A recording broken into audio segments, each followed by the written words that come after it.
சகோதரிகளின் காலை தியானத்திலே உங்களை சந்திப்பதிலே மிகுந்த மகிழ்ச்சி அடைகிறேன். இந்த நாளிலும் காலை தியானத்திற்காக தெரிந்து கொள்ளப்பட்ட வேத பகுதி லூக்கா 15:8. அன்றையும் ஒரு ஸ்திரீ 10 வெள்ளிக்காசை உடையவளாய் இருந்து அதில் ஒரு வெள்ளிக்காசு காணாமல் போனால் விளக்கை கொளுத்தி வீட்டை பெருக்கி அதை கண்டுபிடிக்கிற வரைக்கும் ஜாக்கிரதையாய் தேடாமல் இருப்பாளோ. இங்கே 10 வெள்ளிக்காசை குறித்து நாம் இங்கே பார்க்கிறோம். ஒரு ஸ்திரீ 10 வெள்ளிக்காசு வைத்திருந்தால் அதில் அவள் ஒரு வெள்ளிக்காசு காணாமல் போய்விட்டது. அதை அவள் தேடாமல், அதை நிர்விசாரமாக இல்லாமல் தேடாமல் அவள் ஜாக்கிரதையோடு என்ன செய்வாள், அதை தேடி கண்டுபிடிப்பாள் என்று இங்கே சொல்லப்படுகிறது. அருமையான எனக்கு அன்பான கர்த்தருடைய சகோதரிகளே, அன்புக்குரியவர்களே, இந்த நாளில் கூட இந்த வசனத்திலே நாம் பார்த்தது பிரகாரமாக நாம் நம்முடைய ஆவிக்குரிய வாழ்க்கையிலே எவ்விதமாக ரட்சிக்கப்பட்ட நாட்களிலே நாம் எவ்விதமாக இருந்தோம், நம்முடைய ஆவிக்குரிய நிலைமை எப்படிப்பட்டதாக இருந்தது என்று பார்க்கும்போது நம்முடைய வேதம் வாசிப்பதிலும் ஜெபிப்பதிலும் சபை கூடி வருவதிலும் கர்த்தருடைய காரியங்களில் அதிக முக்கியத்துவம் கொடுக்கிறவர்களாக நாம் அப்படிப்பட்ட காரியங்கள்லாம் இருந்தோம் விசுவாசிகள் நாம் ரட்சிக்கப்பட்ட நாட்களிலே. ஆனால் இன்றைய நாட்களிலே பார்க்கும்போது வர வர நாட்கள் ஆகும்போது நம்மளுடைய எல்லா காரியங்களும் குறைந்து கொண்டே இருக்கிறது.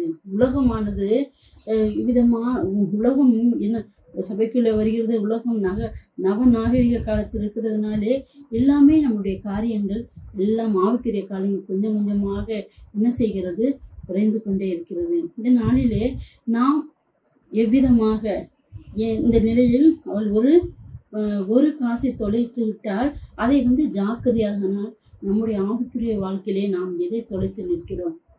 நம்முடைய ஜப வாழ்க்கையா, நம்முடைய வேத வாசிப்பா, அல்லது நம்முடைய ஆவிக்குரிய வாழ்க்கையிலே நம்முடைய சபை கூடி வருதலா, தேவ ஐக்கியமா, பிள்ளைகளோடு உள்ள கர்த்தருடைய பிள்ளைகளோடு உள்ள ஐக்கிய குறைவா என்று நாம் சிந்திக்கிற வேண்டியவர்களாக இருக்கிறோம்.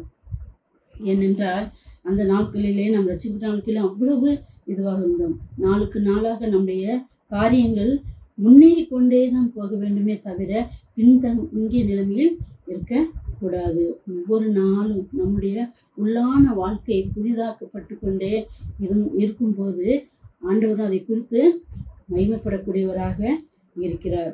இந்த நிலைமையிலே இதற்கு நாம் உதாரணமாக பார்க்கலாம். நீதிமொழிகள் 6:23.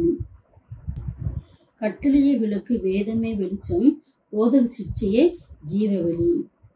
வேதம் என்கின்ற வெளிச்சத்தை எடுத்தவர்களாக வேதத்தை விளக்காகிய வேதத்தை அவள் என்ன செய்தாள், விளக்கை பொருத்தி செய்யப்பட்டது போல விளக்காக வேத வசனத்தை எடுத்துக்கொண்டு நம்மை எதிலே நாம் தொலைந்தோம் என்பதை நாம் அந்த வசனத்தின் மூலமாக நாம் பார்க்கும்போது, அலசி ஆராய்ந்து வேத வசனத்தை படித்து நாம் பார்க்கும்போது உண்மையாகவே தேவன் நம்மோடு இடைப்பட்டு நாம் எதிலே தேங்கி இருக்கிறோமோ அந்த நிலைமையில இருந்து நாம் எழும்பு மறுபடியுமாக கர்த்தருக்குள் அதிகமாக பிரகாசித்து அவருக்காக என்ன செய்ய வேண்டும், அவருக்காக நாம் ஜீவிக்க முந்தைய நிலைமையில் எப்படிப்பட்டவர்களாக இருந்தோமோ அதை விட அதிகமாக நாம் கர்த்தருக்குள் இன்னும் வர வர வர அவருடைய சமூகத்துக்கும் சரி நம்முடைய ஆவிக்குரிய வாழ்க்கையில நாம் முன்னேறி செல்வர்களாக இருக்கும். நம்முடைய நிலைமையை அறிந்து நாம் எங்கே நிற்கக்கூடியவா இல்லாமல் முன்னேறி செல்வர்களாக இருந்து கர்த்தருடைய நாமத்தை நாம் மகிமைப்படுத்துவர்களாக இருக்கும். இங்கே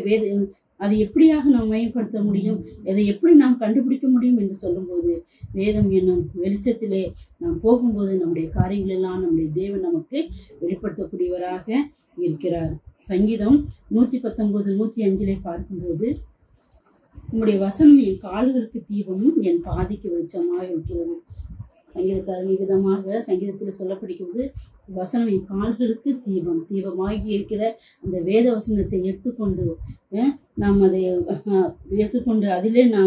அதை நாம் கடைபிடித்து செல்லும் போது அந்த வெளிச்சம் நம்மளுடைய கால்களுக்கு தீபம், பாதைக்கு வெளிச்சமாக இருந்து நம்மளை சீர்படுத்தக்கூடியதாக வேதவசனமானது நம்மளை ஒவ்வொன்றாக நம்மை உணர்த்தி வழிகாட்டக்கூடியதாக இருக்கிறது. அதை நாம் எடுத்துக்கொண்டு கையில எடுத்துக்கொண்டு உணர்த்தப்பட்டவர்களாக நாம் முன்னேறி செல்ல கடமைப்பட்டவர்களாக இருக்கிறோம். 119 வசனத்தை பார்க்கும்போது, வாலிபன் தன் வழியை எதனால் சுத்தம் பண்ணுவான்? வசனத்தை படி தன்னை காத்து கொள்கிறனாலே. இது இந்த வசனமானது சிறுவர் முதல் பெரியவர் வரை எல்லாரையும் இது உணர்த்தக்கூடியதாகவும் வழிநடத்தக்கூடியதாகவும் வெளிச்சம் காட்டுகிறதாகவும் நம்மளுடைய நிலைமையை சரிப்படுத்தக்கூடியதாகவும் இருக்கக்கூடியதாக இருக்கிறதுனாலே நாம் வேறு எங்கேயும் செல்ல வேண்டும். வேதவசனத்தை கர்த்தருடைய வார்த்தையை நாம் என்ன செய்ய வேண்டும்? எடுத்து அதன் மூலமாக நம்மை சுத்தம் பண்ணக்கூடிய. இங்கே எப்படி அவள் என்ன செய்கிறாள்? விளக்கை பொருத்தி அந்த என்ன செய்கிறாள்? பெருக்கி அவள் பார்க்கிறாள் என்று நாம் பார்க்கிறோம். அதே மாதிரி வேதவசனமாகி அதை எடுத்து அந்த வெளிச்சத்திலே அது நம்மை சுத்தம் பண்ணக்கூடியதாக இருக்கிறது.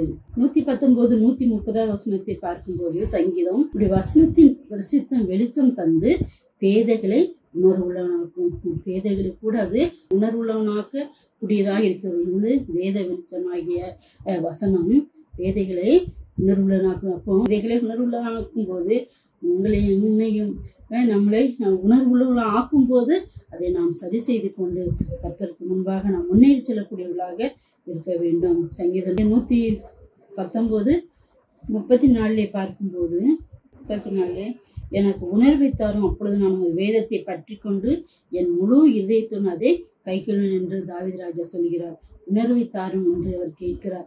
அவர் அந்த வசனம் உணர்த்திய போது வேதத்தை பற்றி கொண்டு அதன்படி சீராக நடக்க அவ்விதமாக சொல்லப்படுகிறது.